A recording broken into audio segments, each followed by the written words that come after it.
everyone, I'm Gemma from Concrete Gems Crochet, and today I want to show you how to make this really lovely daisy leaf.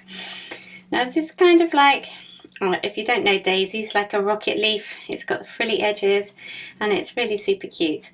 It's part of the Summer Landscapes crochet picture set, which is this wonderful, one of these is a series of 3 backgrounds and 15 mix and match motifs, which you can switch between the different backgrounds. Obviously this is one of them, with the daisies and the butterflies and the beautiful wheats growing in the background.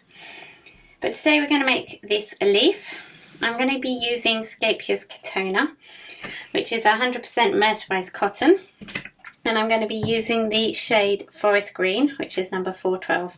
I actually don't have very much of it left, but hopefully we'll have enough. So we're going to start with a slip knot on our hook, and then we're going to chain 9.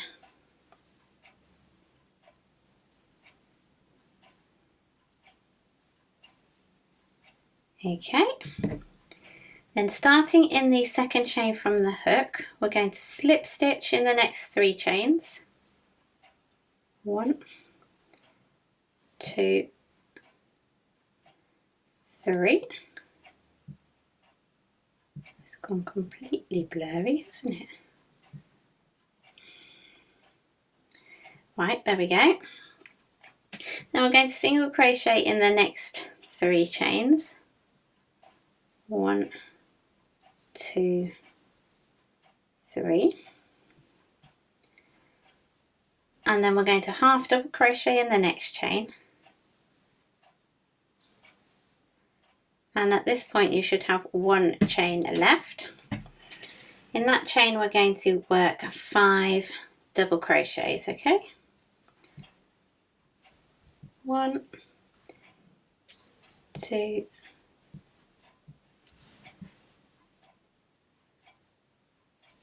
3, and you kind of work around the top, okay? Turning it as you go.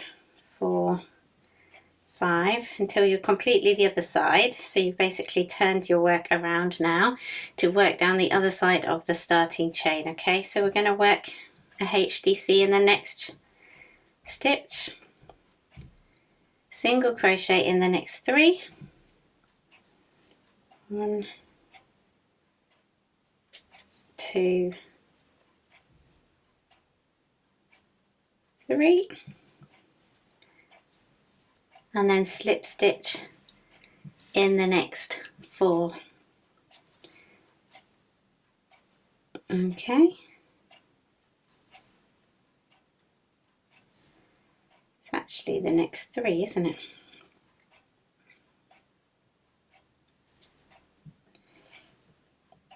So we're back at the end there. Mind my end out of the way. Okay.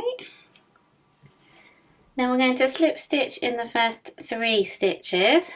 Now this can get a bit tight, so just be careful with how you're doing it. So this is round 2 now. It's a slip stitch. So just poke your hook through however you can.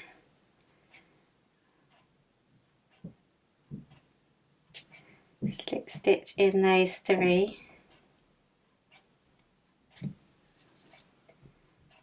2 and 3. So maybe when you're working them the first time, try to work them quite loose.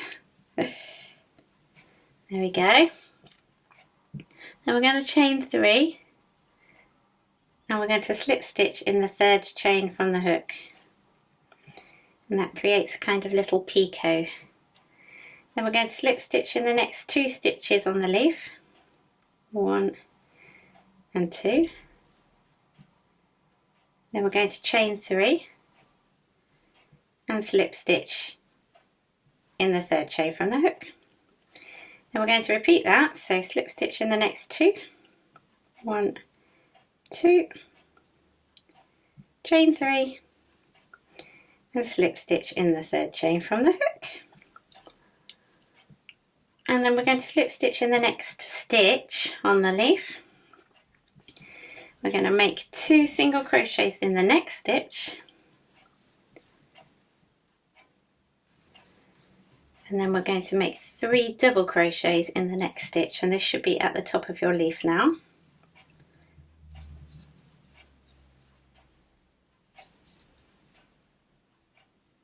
There we go. So now we're going to be working back down the other side. So we're going to do 2 single crochets in the next stitch, slip stitch in the next stitch, then we chain 3 and slip stitch in the 3rd chain from the hook,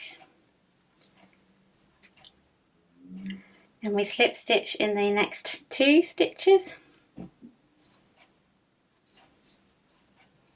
then we chain 3, slip stitch in the 3rd chain from the hook, and slip stitch in the next 2 stitches.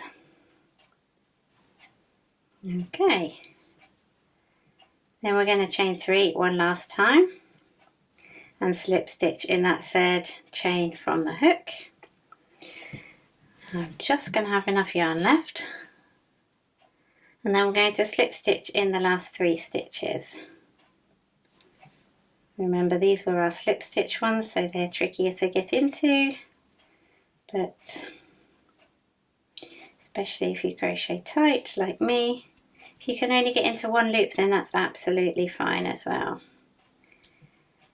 And then into that last one, slip stitch into there. And we just need to make a little stalk. So we chain 4, we're going to single crochet in the 2nd chain from the hook, and then slip stitch in the next 2 chains, and then we're going to slip stitch into the 1st stitch of round 2 to join, or the base of the leaf, as wherever you can get your hook in if you're having problems. And there is your leaf completed. Doesn't it look fabulous? All that remains is to weave in your ends and you will be good to go. And you can use these for all sorts of things, whether they're for the Summer Landscapes crochet picture set or not. Either way, find all the details in the description below where you can get it from, all the links to the other videos and the blog post and everything as well. And that's it from me. Thank you very much for watching, and I'll see you again soon. Bye for now.